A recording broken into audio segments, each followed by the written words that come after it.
Bonjour l'ami, comment vas-tu? J'espère que tu vas bien, surtout dans cette période de pandémie qui n'en finit absolument pas. Une pandémie qui a même réussi à arrêter dans de nombreuses régions du monde la pratique du porte-à-porte si ancrée dans la religion des témoins de Jéhovah. Néanmoins, ce n'est pas cela qui, officiellement, met fin à leur œuvre de prédication, qui va continuer sous d'autres formes, comme par courrier ou par téléphone. Et surtout, encore récemment, comme dans la vidéo, vous pouvez rendre pleinement témoignage, malgré les difficultés du moment, un membre du comité de rédaction met en avant l'importance de la prédication, et ce, malgré les problèmes et les difficultés, forcément, je me répète, mais surtout le découragement qui peut naître de cette situation. Ce qui nous amène à la question du jour. Pourquoi l'organisation des témoins de Jéhovah met-elle tant en avant l'importance de la prédication? Alors, je sais bien que n'importe quel témoin de Jéhovah me répondra « Nous, témoins de Jéhovah, prêchons car nous obéissons à l'ordre de Dieu et en suivant les méthodes données aux disciples par Jésus et par les apôtres. » Du moins, c'est tout ce que je retiens de leur enseignement tel qu'il est présenté dans leur littérature. Ai-je vraiment besoin de faire une citation ici? Ai-je besoin de montrer un morceau de la tour de garde ou d'un quelconque livre d'études? Il suffit d'ouvrir n'importe lequel de leurs écrits pour lire ce constat. Et comme je l'ai maintes fois répété dans d'autres vidéos, étant donné que tous les autres soi-disant chrétiens sont pour les témoins de Jéhovah des apostats guidés et manipulés par Satan le diable, il est logique pour un témoin de Jéhovah de penser que seuls les témoins de Jéhovah suivent l'ordre divin et les méthodes bibliques. Donc pour un témoin de Jéhovah, l'importance de la prédication passe aussi par le fait que personne d'autre ne le ferait.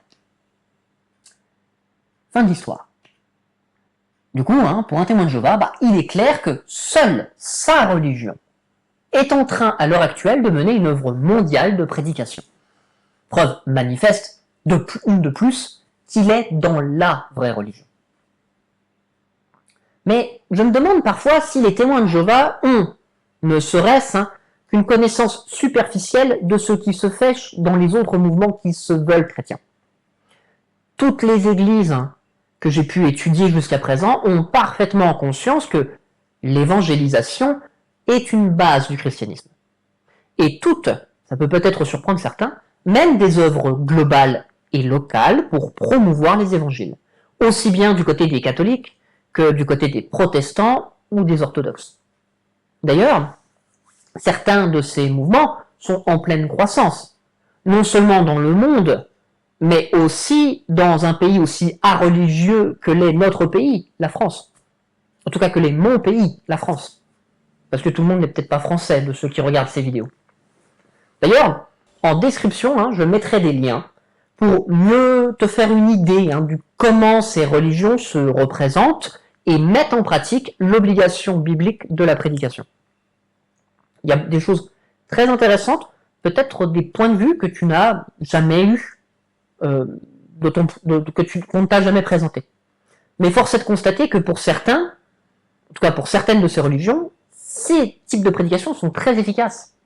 En 50 ans, par exemple, les églises évangéliques sont passées de 50 000 à 650 000 membres en France. Et peu importe ce qu'on pense de ces églises, elles sont la religion qui progresse le plus fortement dans le monde depuis les 10 dernières années. Parmi elles, c'est le pentecôtisme qui progresse le plus vite. À lui seul, il a progressé plus fortement que l'islam sur la période que je viens de dire. Alors qu'il n'est pas plus vieux que les témoins de Jéhovah. Ce qui me fait rire, puisque le collège central est souvent quand même en train de vanter la croissance incroyable de leur mouvement, qui serait le fruit d'une œuvre fantastique de prédication de la part des témoins de Jéhovah et d'une bénédiction manifeste. Mais soyons juste francs 2 secondes. Au vu des résultats impressionnants des évangélistes, je me demande si ceux des témoins de Jéhovah sont aussi bons. Les publications mettent souvent en avant le succès du travail de la prédication et de l'évangélisation des témoins de Jéhovah, soulignant au passage que ce serait un signe de plus de leur bénédiction par Dieu. Un signe de plus, hein, parce qu'il y en a tellement qui sont pointés dans les tours de garde. Mais si c'était vraiment les chiffres qui étaient des signes, que penser des autres? On n'a pas vraiment de point de comparaison en fait. Parce que, après tout, les bons résultats des autres mouvements chrétiens ne seraient-ils pas de meilleurs signes d'approbation divine s'ils sont supérieurs? Mais pour aujourd'hui, on va quand même rester sur les résultats de l'organisation elle-même. Et on va tenter d'en analyser 2-3 choses. Je vais commencer par le travail de recherche de M. James Penton, professeur émérite d'histoire de l'université de Lethbridge dans l'Alberta. Comme d'habitude, en description, il y a des liens. Et cet homme, on lui doit plusieurs livres sur l'histoire des témoins de Jéhovah, dont celui qui va m'intéresser aujourd'hui, son livre Apocalypse Delayed, The Story of the Jehovah's Witnesses, dans lequel se trouvent quelques statistiques. Statistiques qui, lorsque je les ai découvertes il y a quelques années, ont un peu remis en doute l'œuvre de prédication telle que je pouvais la pratiquer quand j'étais témoin de Jéhovah. Son travail, donc sur son dernier livre, par contre, je ne vais pas en parler parce que c'est manifestement contesté et contestable. On va donc ne pas le prendre en compte, si vous le permettez. Donc pour revenir sur le livre dont je parlais tout à l'heure, dans le chapitre 11, il est lancé l'idée, que je n'ai malheureusement pas pu vérifier, mais que nous allons tenter de recroiser avec des chiffres que nous avons à notre portée, qu'en Amérique du Nord, seuls 5% des fidèles de l'Ohio et 20% de ceux du Canada se seraient convertis suite à une visite en porte-à-porte. Pas un résultat fameux, hein. Et qu'on va essayer de comparer, comme je disais, avec d'autres endroits dans le monde. Et là, on découvre d'autres données, telles que celles de James A. Beckford. Cet homme, c'est un sociologue, spécialiste des religions et professeur émérite, et c'est ça qui est très drôle, à l'université de Warwick. Il a publié un livre en 1975 qui s'appelle The Trumpet of Prophecy, a Sociological Analysis of Jehovah's Witnesses, qui, bien que, soyons honnêtes, est désormais complètement daté, m'apprend que déjà en 1975, 54% des témoins de Jéhovah sont devenus membres de l'organisation via une autre approche que la prédication à domicile. Comme quoi, manifestement, la prédication porte-à-porte est relativement inefficace pour amener des nouveaux fidèles et que ça ne date pas d'hier. Toujours dans le même ouvrage, j'ai appris que 80% des adeptes hollandais à l'époque étaient devenus témoins de Jéhovah grâce à des relations amicales ou familiales, ce qui pour le coup est quand même énorme. Ce qui ferait de la prédication informelle le meilleur moyen de prédicher. Mais tout cela, ça date. Voyons si les résultats actuels sont toujours aussi mitigés. Après tout, on me vend du rêve avec les nouvelles directives. Vous savez, peu de temps avant de quitter les témoins de Jéhovah, j'avais comparé les chiffres de 2 années. Problème, nous n'avons plus de publications annuelles qui nous apportent les chiffres mondiaux des activités des témoins de Jéhovah. Heureusement, elles sont encore disponibles en ligne, comme d'habitude. Je vous mets l'adresse en description. Donc aujourd'hui, je vais avec toi actualiser le calcul que j'ai fait il y a quelques années, et on va utiliser pour ce faire les chiffres de l'année 2020. On va les comparer à ceux de l'année 2009, qui étaient celles que j'avais utilisées comme base. Chiffres contenus dans l'annuaire 2010 en page 30, et on va, juste comme ça, s'interroger sur l'évolution des chiffres des témoins de Jéhovah en France sur une période de 11 ans. Et pour réellement commencer ma critique sereinement, voici le tableau.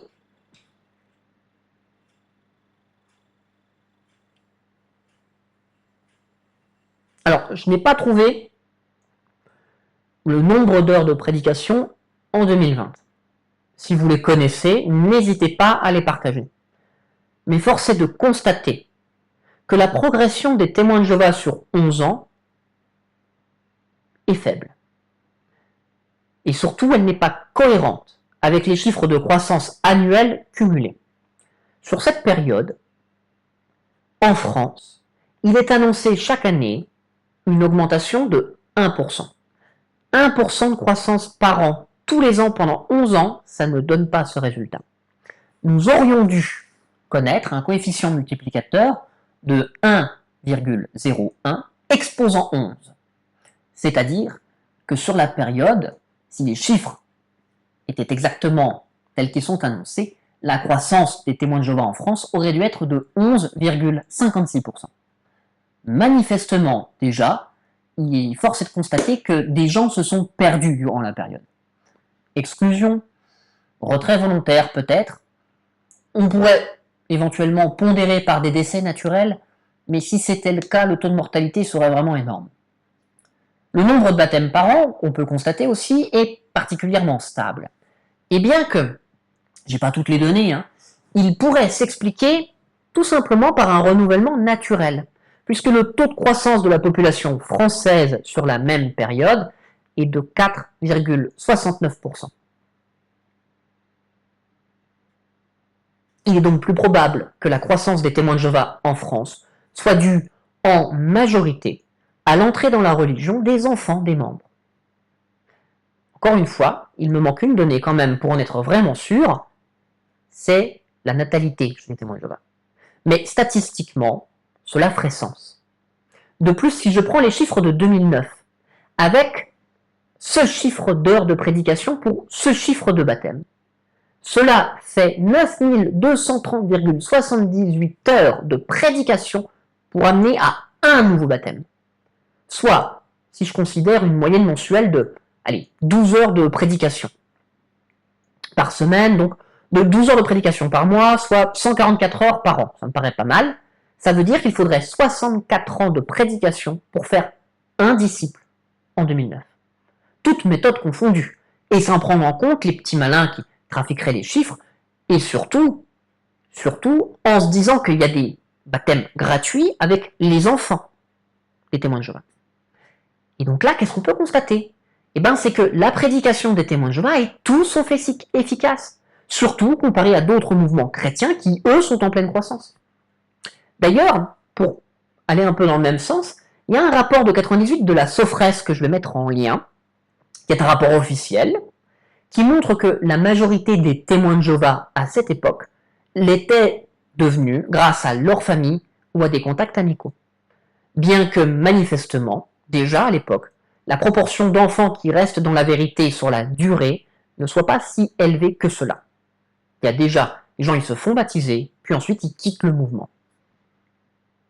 Je pense quand même que, avec ces données, nous avons déjà amplement expliqué la soi-disant croissance par des facteurs endogènes. La prédication, si on s'en tient aux chiffres que font les témoins de Jéhovah, est particulièrement inefficace. Ce qui m'amène à me poser une question. Pourquoi mettre tant d'efforts s'il n'y a pas de résultat derrière? Parce que pour rappel, les chiffres mondiaux officiels de 2020 montrent que les témoins de Jéhovah ont perdu des fidèles. La bénédiction de l'œuvre est donc probablement exagérée. Et en faisant d'ailleurs ma recherche, je me suis aperçu que le site JWFax, JWFax, avait déjà traité du cas de la prédication et a même traité de son rapport avec la Bible. C'est particulièrement développé, on y trouve les points principaux, je pense, et je t'invite aussi à aller le découvrir par toi-même. Bien que je me sens bien de faire tout de même une vidéo là-dessus, juste pour voir si la manière de prêcher des témoins de Jéhovah est biblique. Ce ne sera pas une vidéo longue parce qu'il n'y a pas grand-chose à y dire. En tout cas, l'inefficacité de l'œuvre de prédication y est traitée, ainsi que sur d'autres sites que je mettrai en lien.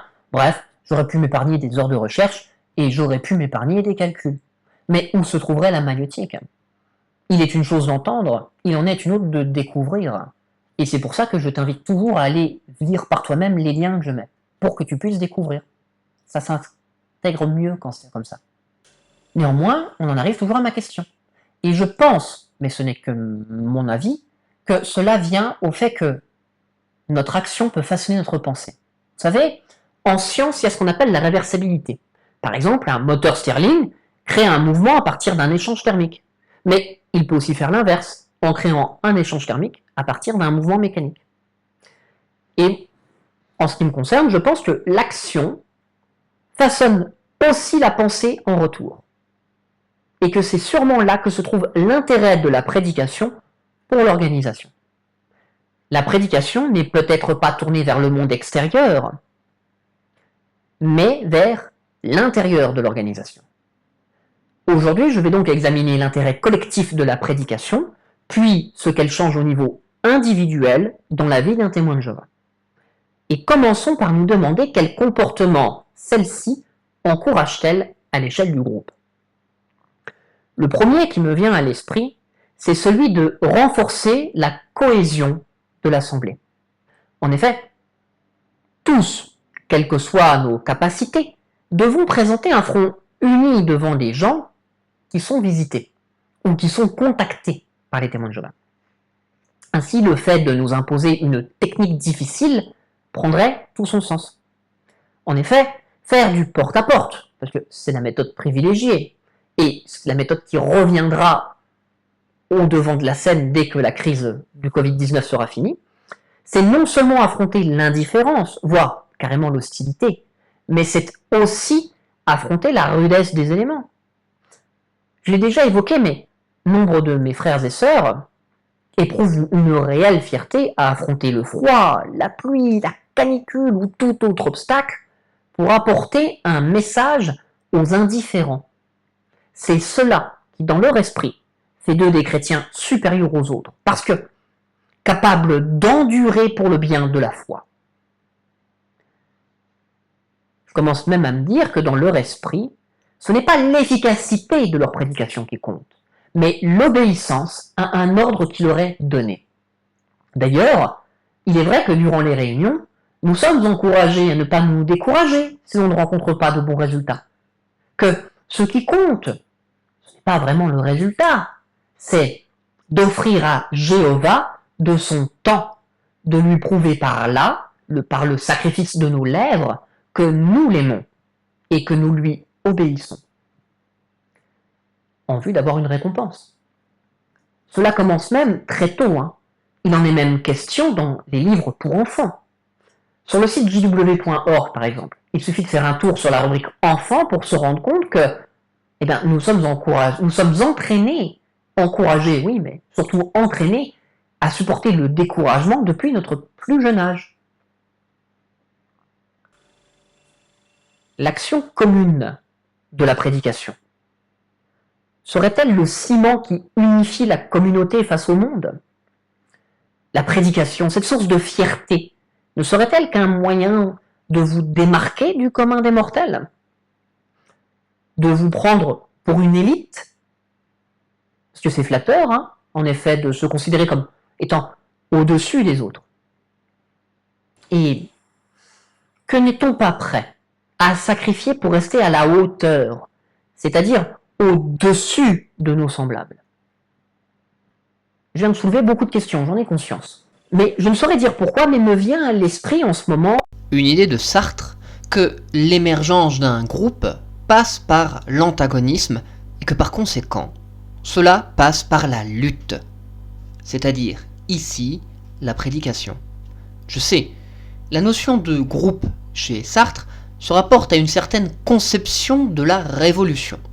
Le groupe est une sorte de projet historique libre. Une révolution face à ce que Sartre appelait les séries, c'est-à-dire ces instants autogérés et répétitifs de la société. Ici, on pourrait insérer toutes les injustices qui deviendraient en tête. Ce monde impie. En ce qui me concerne d'ailleurs, du moins quand j'étais témoin de Jéhovah, j'ai toujours perçu mon appartenance à l'organisation comme étant une forme de lutte contre le monde, contre un monde qui me paraissait malsain. Et je suis probablement pas le seul. Il n'est pas idiot, il me semble, de regarder les témoins de Jéhovah, et cette fois je parle des membres, pas des dirigeants, comme des individus cherchant une alternative à un monde qu'ils perçoivent comme injuste. C'est donc effectivement une révolution non pas politique, mais de nature spirituelle. Et comme toute révolution, elle entraîne action. Bien sûr, chez Sartre, les groupes sont condamnés à terme à devenir de nouvelles séries. Et c'est ce que les témoins de Jéhovah sont aussi. On devient convaincu de la foi par un désir d'opposition au monde, et l'on finit par accepter un monde nouveau, une personnalité nouvelle qui impose par conséquent de nouvelles règles, de nouvelles habitudes, de nouvelles séries. Les témoins de Jéhovah me semblent un entre-deux de ces positions extrêmes. Dans la critique de la raison dialectique, Sartre montre que l'action commune produit des formes de subjectivité et des objectifs communs qui ne lui préexistaient pas. Alors bien sûr, ici, le commun n'est pas de l'ordre du matériel, que Sartre qualifie de sériel, quoique les associations de construction pourraient être vues ainsi. Mais la prédication, à mon sens, est bien une action commune. Nous nous rassemblons à des heures et des jours fixes pour organiser une campagne de prédication selon une méthode prédéfinie à l'avance dans des territoires qui nous sont attribués avec souvent les mêmes membres de la congrégation. Et tout cela repose sur une vision négative de la société perçue comme sous le pouvoir du diable, sous le pouvoir de Satan, ennemi de Dieu et donc notre ennemi à nous.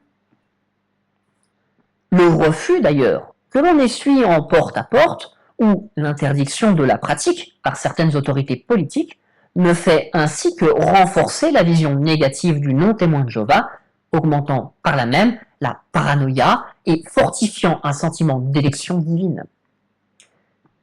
La prédication participe à la pensée qu'il existe clairement une distinction entre nous, à l'intérieur de l'organisation, et eux, dans le monde de Satan. Pris dans cette tension permanente entre notre vécu de chrétien, opposé à un système mauvais, et les règles et habitudes, et même manquements de notre propre organisation, le témoin de Jéhovah finit par se renfermer sur lui-même, à se construire contre ce qui n'est pas lui. Parce qu'il faut bien qu'il justifie sa participation à l'organisation. Et donc, il s'enferme de cette manière en disant « Aucune organisation sur Terre ne peut être semblable à la mienne, car personne ne peut réaliser ce que je fais. » C'est ça le credo, que l'on entend non seulement du haut du pupitre, mais que je peux lire dans certains commentaires sous mes vidéos. Le témoin de Jéhovah voit alors des signes de le confortant dans sa position partout où il regarde. Parce qu'il ne se contente pas dans son esprit de n'être qu'un membre du groupe. S'il ne faisait que penser son adhésion ou sentir une sympathie, il n'y aurait pas de totalité. Le groupe resterait un autre auquel il s'oppose en lui accordant plus ou moins sa foi. Mais c'est justement sa participation effective à l'action du groupe qui empêche le processus d'isolation et d'opposition, en quoi consiste la pensée ou la conscience réduite à elle-même d'aboutir. Un témoin de Jéhovah ne se pense ni ne se voit lié à la totalité du groupe. Il n'est pas simplement ça, il la constitue effectivement dans l'action des autres, comme ceux-ci la constituent dans la sienne. C'est pourquoi justement ils ne sont plus des autres, et pourquoi aussi il n'y a pas plusieurs actions de plusieurs individus, mais une seule action, celle du groupe, qui se définit en ce qui concerne les témoins de Jéhovah par la prédication. L'action de prêcher manifeste l'existence en réalité d'un imaginaire, et surtout va entretenir cet imaginaire. Comment l'action de prêcher peut-elle entretenir un imaginaire, vas-tu me dire? Eh bien, il existe un écart manifeste entre l'existant qui ne satisfait pas les résultats souhaités, d'une part, et l'imaginaire témoin de Jéhovah cherchant à le combler, de l'autre part. Le groupe est ainsi construit autour de son action, sa mission divine d'évangélisation. À moins, bien sûr, que j'ai tout compris de travers, ce qui est possible. Je ne suis pas non plus un immense génie. Ainsi, par l'obligation de la prédication, se développe et surtout s'entretient un sentiment de cohésion qui va naître d'avoir affronté l'adversité avec les autres témoins de Jéhovah. Et apparaît et se transmet par là même un imaginaire commun qui enferme le groupe sur lui-même, le faisant autoréférencer. Si cette notion d'imaginaire commun est juste, et est bien le fruit de l'habitude régulière de se rassembler, alors il devient une pensée de groupe. Pas mal ça quand même comme définition. C'est un sujet qui d'ailleurs est fortement étudié. On va donc pouvoir trouver des références. Comme d'habitude, le premier résultat d'une recherche sur le sujet va t'amener sur Wikipédia. On va donc citer l'introduction de cet article, parce qu'elle est parfaite. La pensée de groupe est un phénomène psychosociologique de pseudo-consensus survenant parfois lorsqu'un groupe se réunit pour penser et prendre une décision. Le groupe se donne l'illusion de penser à un problème et de parvenir à une décision bonne, alors qu'en réalité, la pensée individuelle et collective est paralysée par des mécanismes nocifs de dynamique de groupe. Je n'aurais pas mieux décrit les effets des réunions sur la majorité de mes frères et sœurs témoins de Jéhovah. En leur fort intérieur, les témoins de Jéhovah ne sont pas plus stupides que les autres. Et je pense même que certains sont particulièrement brillants. Néanmoins, la pression du groupe est un poids qui écrase leur capacité de pensée individuelle. Je me rends compte que je fais beaucoup ce geste aujourd'hui. Il doit y avoir un message caché derrière. Vous savez, quand j'étais témoin de Jéhovah, j'ai beaucoup participé à des petites soirées entre frères et sœurs où on commence par préparer nos réunions. Comme si d'ailleurs il était impossible de profiter les uns des autres sans passer par la case organisation des témoins de Jéhovah. Et ces réunions finissaient généralement par une sorte de séance d'exorcisme de tout ce qui nous dérange dans le comportement des anciens ou des membres les plus en vue de la congrégation.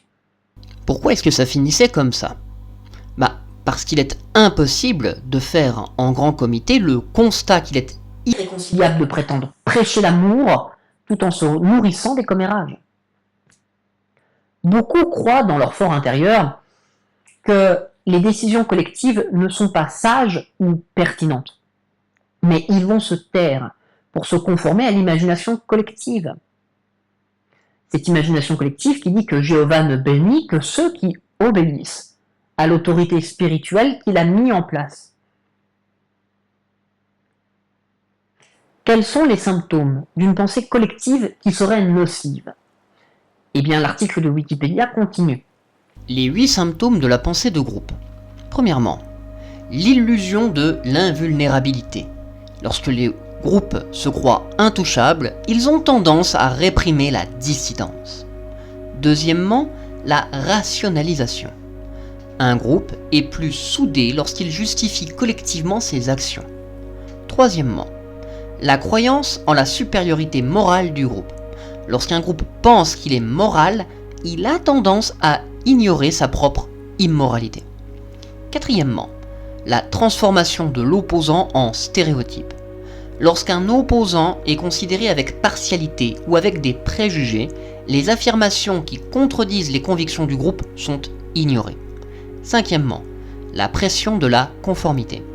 Une forte pression est exercée sur les individus pour qu'ils s'alignent sur la volonté du groupe et pour qu'ils ne soient pas en désaccord avec lui, sinon ils sont ostracisés, c'est-à-dire écartés des débats, voire sanctionnés ou expulsés. Sixièmement, l'autocensure. Les membres du groupe préfèrent garder leurs opinions divergentes pour eux plutôt que de déserter le navire. Septièmement, l'illusion de l'unanimité. Les dissensions internes sont cachées au groupe, ainsi elles semblent inexistantes. Huitièmement, les gardiens de la pensée. Certains membres du groupe s'engagent activement à protéger le groupe de toute dissidence ou information contraire. Franchement, tout y est. Nous sommes les élus de Dieu. C'est pour cela que nous réprimons la dissidence. D'ailleurs, c'était le thème de mes 3 dernières vidéos. Nous justifions collectivement nos actions par la manière collective de pratiquer notre culte et par la création des groupes de prédication. L'opposant est plus qu'un stéréotype. Il est, dans l'imaginaire des témoins de Jéhovah, transformé en un serviteur du diable. Il y a pression de la conformité, qui est d'autant plus forte si tu es notoirement connu pour être un petit prédicateur. L'autocensure, mais j'ai l'impression d'en être une preuve vivante. Pendant des années, je n'ai pas osé l'ouvrir. L'illusion de l'unanimité, mais elle est renforcée par la participation de tous à la prédication et par les commentaires aux réunions qui ne sont qu'une redite de ce que dit le paragraphe, laissant peu de place aux opinions personnelles. Les gardiens de la pensée. Alors là, je pense que ce sera la prochaine vidéo, parce qu'il va falloir qu'on parle des anciens à un moment, depuis le temps que je le promets. Je dérive, mais en fait, c'est un problème de management dont souffre l'organisation. Je me souviens d'ailleurs avoir lu un article sur le livre « Les décisions absurdes », un livre de Christian Morel, ancien DRH de Renault, disponible d'ailleurs à l'adresse suivante, que je mets en lien. Dans ce livre, il explique bien que l'erreur peut être collective par deux mécanismes. Deux, c'est mieux si je fais un deux. L'impression que les autres confirment implicitement nos choix, c'est l'erreur de conformité, et une déresponsabilisation de l'individu, auquel s'ajoute l'imagination, comme dans le paradoxe d'Abilène, cette ville où personne ne veut aller, mais où tout le monde finit, car chacun s'imagine que les autres en ont envie. Enfin, il met en lumière le fait que dans un groupe, on peut se perdre sur la finalité des choses. Nous devrions prêcher pour faire découvrir aux autres la joie du Christ, pas pour obéir. Nous sommes chrétiens par amour, pas par devoir. Nous sommes chrétiens pour soi, pas pour un groupe. Tous ces défauts, je pense, ont pour origine l'obligation de prêcher obligatoirement selon une méthode, la méthode imposée par le Collège central. Le témoin de Jéhovah a l'illusion d'être libre dans son culte, mais ce n'est qu'un outil subtil de pression de groupe. Mais on va s'arrêter là sur ce point précis, de peur de perdre trop de temps, et surtout de devenir trop technique par la suite. D'autant que c'est typiquement le genre de sujet qui me passionne.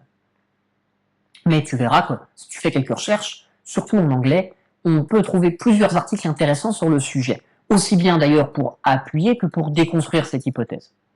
Une autre piste qui pourrait être intéressante si tu te poses des questions sur comment une religion passe d'une génération à une autre, ce serait de t'intéresser à la Social Cognitive Theory, qui s'applique vraiment bien, pour le coup, à la transmission intergénérationnelle de la foi. Mais ne restons pas que sur les effets au niveau du groupe, concentrons-nous aussi sur les individus. En tout cas, le passage par la réflexion sur la pensée de groupe m'a tout de même fait prendre conscience qu'il n'est nul besoin que les membres du Collège central, ou que n'importe quel autre responsable des témoins de Jéhovah, aient une volonté de manipuler pour qu'ils le fassent dans les faits. Peut-être qu'eux aussi sont les marionnettes d'un mode de pensée, d'un ensemble de mèmes qui, à leurs dépens, cherchent à se répandre et surtout à se maintenir dans un maximum d'esprit humain. Donc, cher ami, encore une fois, à chaque fois que j'accuse le Collège central, aie bien conscience que je ne vise pas les hommes, mais l'idée Collège central. Éphésiens chapitre 6 verset 12 s'applique, je pense, assez bien ici. D'autant si l'on s'y connaît un peu sur ce que sont les entités spirituelles dans le judaïsme. parce que nous avons à combattre non pas contre le sang et la chair, mais contre les gouvernements, contre les autorités, contre les maîtres mondiaux de ces ténèbres, contre les forces spirituelles méchantes dans les lieux célestes. C'est pourquoi prenez l'armure complète de Dieu pour qu'au jour mauvais, vous puissiez résister et, après avoir accompli toutes choses, tenir bon. Alors, c'est reparti, mais cette Foi pour plus individuel. Même point de départ, celui de renforcer quelque chose, cette fois l'adhésion du témoin de Jéhovah à son assemblée. La question est la suivante. Que feraient les frères s'ils ne prêchaient pas ? La réponse, elle est fort simple. Ils feraient comme les gens du monde. Ils passeraient leur temps libre à lire, à avoir une vie culturelle et sociale.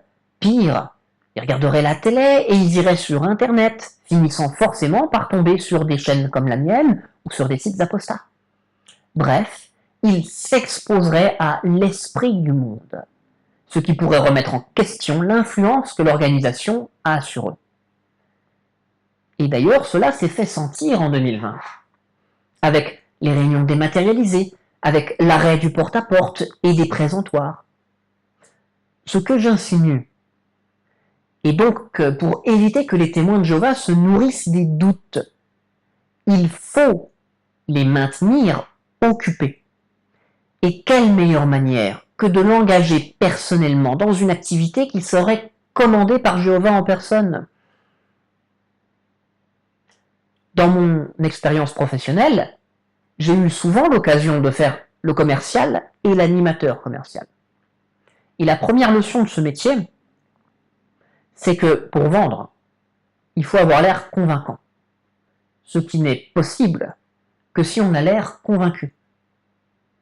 De même, en porte-à-porte ou dans les autres formes de prédication, par courrier, par téléphone surtout, et même dans une moindre mesure sur le présentoir, il ne faut jamais paraître hésitant. Je dois donc renforcer ma foi pour pouvoir la partager aux autres. C'est logique. En réalité, lorsque j'allais frapper à ta porte, ce n'est pas à toi que je prêchais, c'était à moi-même. On ne consolide jamais mieux un cours que lorsqu'on l'enseigne à autrui. Et ce qui est vrai dans le domaine de l'éducation, l'est aussi dans le domaine de la prédication. C'est d'ailleurs aussi pour cela que on nous demande de présenter des sujets bibliques lors des réunions, qu'il n'y a pas une seule personne qui fait toute la réunion. C'est pour pouvoir s'impliquer personnellement. C'est pour pouvoir se convaincre soi-même. Nous n'enseignons pas les autres, on s'enseigne soi-même. Du coup, j'ai fortement le sentiment d'avoir affaire à une technique de conditionnement. Et une petite recherche peut m'apporter une définition de ce que c'est que un conditionnement. Comportement acquis sous influence. Processus qui fait qu'un être vivant, confronté régulièrement à la même stimulation, ayant les mêmes effets physiques et ou psychiques, finira par produire ces effets psychiques et ou psychiques au simple signal de la stimulation. Il suffit même de l'annonce de l'événement pour que la personne entre instantanément dans l'état psychocorporel en question. Le conditionnement est utilisé de façon positive dans l'éducation, l'enseignement et le traitement de certains troubles psychiques comme les phobies. Ce conditionnement, bien sûr, ne vise pas à nous faire saliver au son d'une cloche, pas ça que je dis, mais il cherche à nous tenir toujours plus disponibles pour accomplir des tâches dans l'intérêt de l'organisation. Il cherche à nous mettre dans un état d'esprit de servitude par rapport à elle, répondant instantanément à toutes ses attentes. En fait, par la prédication et par les réunions, les témoins de Jéhovah s'entraînent mutuellement par effet de soumission à l'autorité dans des emplois du temps où le service pour la vérité va prendre de plus en plus de place. Quitte à te faire culpabiliser si tu ne laisses pas suffisamment de place à l'organisation dans ta vie. Cela peut même nous couper de nos contacts à l'extérieur du groupe, voire nous amener à choisir délibérément de nous déraciner, partir porter la bonne nouvelle dans un contexte géographique, linguistique et culturel différent, renforçant ainsi l'adversité et donc notre besoin de réconfort dans le groupe. Bref, l'individu s'enferme. Il s'enferme dans une bulle idéologique qui est coupée du reste du monde, qui en retour lui paraîtra de plus en plus hostile. Le conditionnement que je vois ici, c'est un conditionnement opérant, car les conséquences supposées du comportement influencent celui-ci. Quelles sont les conséquences, réelles ou supposées, de la prédication qui pourrait entrer en jeu dans ce genre de mécanisme? Le conditionnement opérant repose sur deux principes de base. Déjà, le renforcement et ensuite la punition. Chacun pouvant être, si je paraphrase Wikipédia, positif ou négatif, ce qui nous donne 4 leviers d'action. Définissons d'abord les termes avant de les illustrer. Le renforcement correspond aux conséquences qui vont, augmenter la probabilité de répéter un comportement. Et la punition bien sûr, je pense que tu as compris, c'est l'inverse. Regardons attentivement si on peut, appliquer à la prédication ce genre de mécanisme. On va commencer par le renforcement positif. C'est la procédure par laquelle la probabilité de fréquence d'apparition d'un comportement tend à augmenter à la suite de l'ajout d'un stimulus appétif contingent à la réponse. Comme par exemple l'ajout d'une récompense ou une simple félicitation. Prêcher ajoute-t-il un stimulus appétif? Ben oui, bien sûr. Je renforce ma position au sein de mon assemblée en allant prêcher. Plus je suis connu en son sein comme étant un prédicateur zélé, plus mes chances d'accéder à un poste en vue dans son mode de fonctionnement vont augmenter. D'autant plus si je suis un frère. Parce que pour un frère, le premier critère pour être choisi comme ancien ou assistant ministériel, c'est ma capacité à vivre dans ce qui est considéré comme étant un bon chrétien, à appliquer les principes de l'enseignement de Jésus. Or, quand on est témoin de Jéhovah, comment est-ce qu'on peut interpréter le comportement des autres, savoir si ce sont de bons chrétiens? On le sait par rapport au rapport de prédication qu'ils donnent. On le sait parce que quand on les regarde prêcher, ils suivent ou non la méthode de prédication révélée par le Collège central, qui est la marque des vrais chrétiens. Et on va choisir ces individus par rapport à leur implication dans cette activité. Et pour cela, les anciens comptent sur le rapport mensuel qu'il aurait remis à eux, parce que depuis quelque temps, il n'est même plus envoyé à la filiale. Ça reste en interne. Il est vraiment à l'usage des anciens. D'ailleurs, les publications mettent bien en avant que seuls les prédicateurs peuvent prétendre à une charge. C'est ainsi que la tour de garde du 15 septembre 2014, qui traite des qualités à cultiver pour aspirer à une responsabilité, me dit « Efforce-toi d'améliorer ta spiritualité par l'étude des Écritures. Augmente ta participation à l'œuvre de prédication de la bonne nouvelle et d'enseignement de la Bible. » Pas de prédication, pas de reconnaissance. À cela s'ajoutent aussi, bien sûr, d'autres stimulus positifs. D'abord, le sentiment d'être exceptionnel, on vient d'en parler. Ensuite, et c'est pas des moindres, il y a quand même aussi la conviction de gagner littéralement sa place au paradis. Une motivation sur le long terme qui devient une véritable obsession pour certains frères et certaines sœurs. Passons au deuxième point, le renforcement négatif. La procédure par laquelle la probabilité de fréquence d'apparition d'un comportement tend à augmenter à la suite du retrait d'un stimulus aversif contingent à la réponse, comme le retrait d'une obligation ou d'une douleur. Prêcher enlève-t-il un stimulus aversif? Au premier abord, je dirais non. Prêcher ne m'a, en ce qui me concerne, jamais rien enlevé.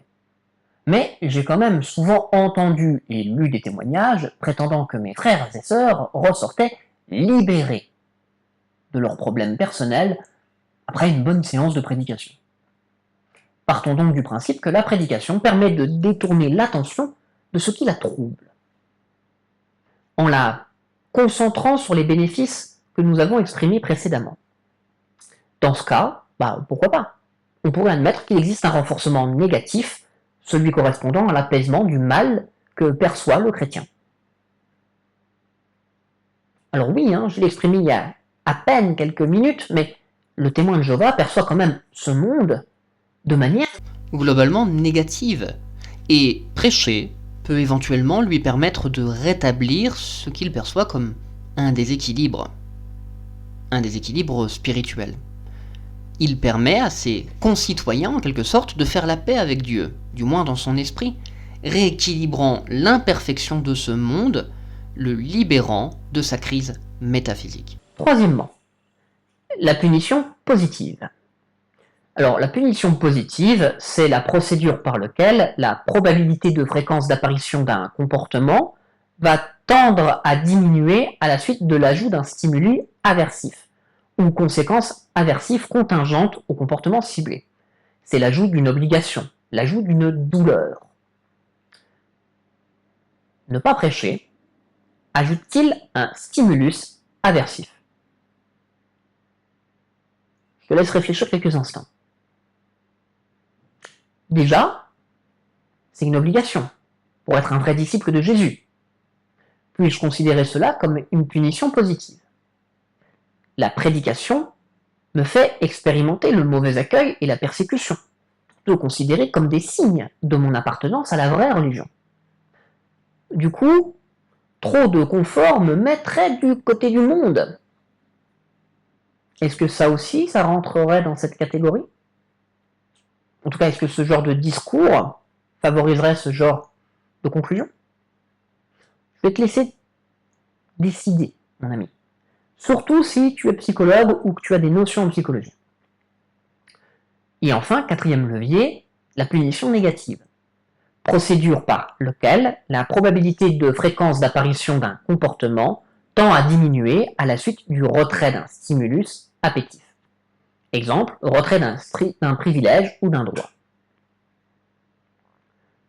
Ne pas prêcher retire-t-il un stimulus appétitif? Carrément. Je n'ai aucun droit dans la congrégation si je ne prêche pas. Et je perds en plus l'approbation de Dieu. Je perds donc la vie éternelle. Par tout cela, prêcher me retire le droit de procéder comme je l'entends. Et donc, prêcher me prive de mon individualisme. Les fidèles témoins de Jéhovah qui m'écoutent vont m'objecter que je me trompe, qu'ils savent adapter leur prédication à leur personnalité et à leurs interlocuteurs. Mais au final, comment procédez-vous? Vous agissez selon la méthode de la Watchtower, sans jamais faire intervenir votre propre raisonnement. Vous utilisez leur publication au moment où ils le demandent, avec les phrases d'accroche qu'ils demandent, selon une méthode et un système qui est celui mis en place par l'organisation. Pourquoi? Parce que dans votre esprit, vous apportez la parole de Dieu et pas la vôtre. Sauf que en faisant ça, vous ne vous rendez pas compte que ce sont les paroles du collège central que vous apportez. Vous avez déshumanisé votre prédication. Pour terminer cette approche, regardons la prédication en creusant plus loin cette piste et en s'intéressant sommairement, parce qu'il va bientôt devoir que j'aille retravailler, à ce qu'on appelle le behaviorisme. Donc le behaviorisme, ou comportementalisme, est une branche de la psychologie qui étudie le comportement observable et l'analyse comme un processus au sein de l'environnement et comme l'histoire des interactions de l'individu avec son milieu. Moi, je vais plutôt m'intéresser à la vision de l'un de ces théoriciens, Bruce Skinner, pour qui le behaviorisme, on va dire ça avec un bon accent français, est plus une philosophie de la science du comportement. Je suis très intéressé par son hypothèse qui intègre les pensées et les émotions comme des événements privés qu'il faut prendre en compte dans l'interaction qu'entretient l'individu avec son environnement. Parce que, en ce qui me concerne, je suis intimement convaincu que le chrétien est fortement guidé par ses émotions. Pour Skinner, non seulement pensée et sentiment relèvent de l'ordre du comportement, la seule différence étant qu'ils sont inaccessibles pour un observateur extérieur. Mais, surtout, les événements privés sont influencés par le même genre de variables que les événements publics. Là où la majorité des gens vont attribuer la cause d'un comportement à ses antécédents, Skinner, à mon sens, a le génie d'attribuer la cause d'un comportement à ses conséquences. Je ne sais pas si tu te rends compte de ce que ça signifie. Cela, il l'explique assez clairement dans son livre Verbal Behavior, qui analyse donc le verbal comme étant un comportement. On est dans un cadre d'enseignement, de prédication, on est plutôt bien là-dedans. Ce que j'en retiens, c'est que le verbal, par définition, ne se renforce pas par l'environnement physique, mais par le comportement des autres personnes. J'ai bien l'impression donc que nous sommes effectivement dans un cadre qui est celui de la prédication. Comme tout comportement social, la propension à la prédication peut être allumée ou éteinte par les réactions des interlocuteurs. Je vais les citer, Skinner, ce sera beaucoup plus simple. Il a plus de talent que moi en fait pour expliquer ce genre de choses. Le comportement verbal est mis en forme et conservé par un environnement verbal, par des personnes qui répondent au comportement de certaines manières en raison des pratiques du groupe dont ils font partie. Ces pratiques et l'interaction qui en résulte entre celui qui parle et celui qui écoute génèrent les phénomènes qui sont considérés ici sous la rubrique du comportement verbal. Dans cette approche du langage, notre comportement verbal devient un moyen d'obtenir ou d'éviter une conséquence, un peu comme tous nos autres comportements. Vu ainsi, si l'individu témoin de Jéhovah se sent poussé à aller prêcher, c'est pour obtenir ou pour repousser quelque chose en accord avec sa vision de la réalité. Alors mon ami, qu'en dis-tu? Comprends-tu mieux pourquoi tu as été si souvent sorti de ta grasse matinée par quelqu'un venant toquer à ta porte? Ou comprends-tu mieux pourquoi tu étais celui qui allait toquer aux portes des autres? La prédication, effectivement, est une obligation pour tous les chrétiens. On est d'accord, et c'est une bonne chose de le mettre en avant. Mais le Collège central impose des méthodes qui, par contre, elles, sont contestables. La marque distinctive des témoins de Jéhovah, le porte-à-porte. Au-delà de ces bases bibliques que nous verrons une autre fois, encourage et entretient en réalité un certain nombre de comportements qui sont nocifs pour les adeptes. Par la prédication, qui est au final bien plus qu'une marque de fabrique ou une image de marque, le témoin de Jéhovah en réalité se fait embarquer dans une vaste opération de manipulation, visant à le soumettre corps et âme à l'autorité de la Watchtower.